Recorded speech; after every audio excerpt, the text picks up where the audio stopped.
Basta't masarap, titikman ni Kabayaw yan. May nabalitaan kasi ako, isang lutong kare-kare na dinudubog at dinarayo pa ng mga manda. At sa sobrang sarap na ng luto ng kare-kare nila, pati yung mga vlogger ay naakit niya. Eh sila Lem Bernardo, Tikim TV, Manila Foodie, AJ TV Vlog, Noel Vlog, at si Boss Mike, si Food Trip ni Kuya A, at syempre, si Manuel Olaso lang naman ang mga nakatikim at nakapag-vlog na rito. Kaya naman excited na ako kung ano ba talaga ang lasa ng kare-kare ni Monklong dito sa Binondo. Matatagpuan nga pala ang Monklong Fast Food dito sa may 1080 Ilarena Street, Binondo, Manila. At para di kayo maligaw, ang pinaka-landmark niya, nasa gilid lang po siya ng Lucky Chinatown. Ay, magandang hapon po, Kabayaw po. Ako yan nga pala, ano ba ang pinagmamalaki ng Monklong dito sa Binondo ba to? Binondo ano? Yes. Ano po? Bali yung kare-kare po namin, sir. Kare-kare. So magkano ang kare-kare natin? Bali, tatlong klase po kasi yung kare-kare namin. May lechon, beef, tsaka po pata. Bali, 100 po sila. Bali, meron din po kaming overload. Bali, yung sa tatlo po yung magkakasama na po sila. Naka-mix na po. Magkano namin ganun? 250 naman. 250. 250. Opo. Okay. Ano oras nga pala nag-open to? Bali, ang open po namin, 10 to 7. 10 to 7 p.m. Tapos, ang araw naman, anong araw ang Wala nagbubukas? po. Bali, everyday po kami. Everyday.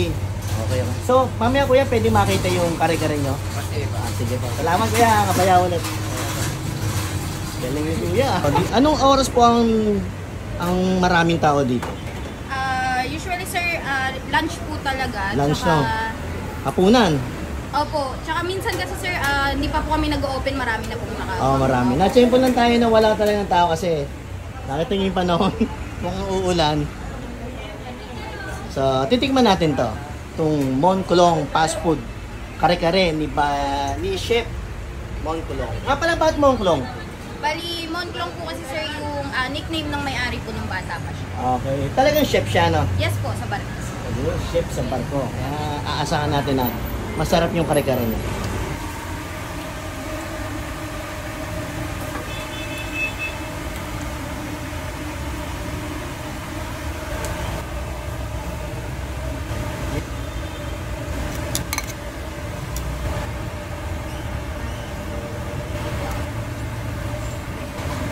Pecha, eggplant. So, ito na pala ang pinaka-overload na kare-kare, no? Nagkakahalaga ng 250. So, titikman na natin. At ito na nga pala yung kare-kare ni Monklong. 250 po to, overload. May kasamang pata ng baboy, may lechong kawali, at beef. Yan. Sa 250 po, hindi pa kasama yung kanin niya. So, 15, add lang po kayo ng 15 pesos.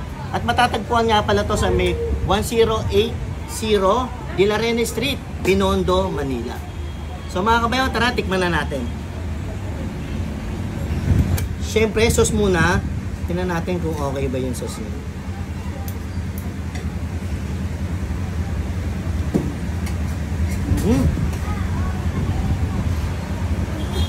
Powerful yung lasa niya, mapinat.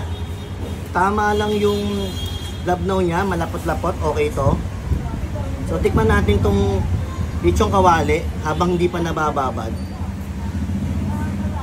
Ayan, lagyan natin ng konting bagoong. Sama na natin sa kanin.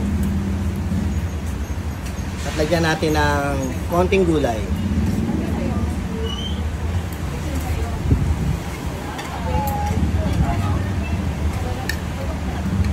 Tirahin muna natin yung lechon.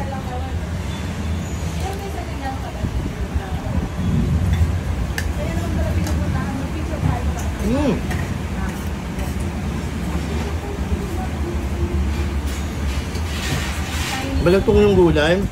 Yung lechon. Okay. Nandun yung lutong. Medyo powerful nga yung sauce niya. So, pag ginalo niya pa ng konting bagoong, nandun yung combine, pero medyo salty siya konti. Yung beef.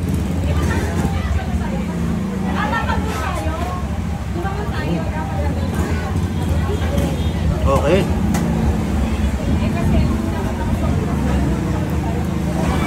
Natin yung pata ng baboy.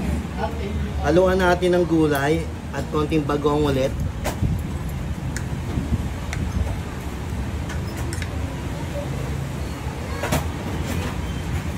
Cheers!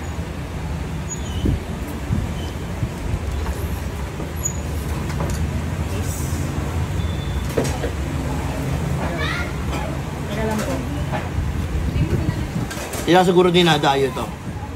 Sarap.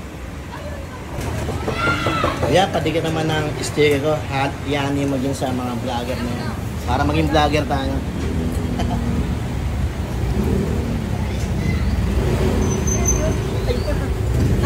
Sorry po. Salamat. Thank you. Maraming salamat po. Paalam.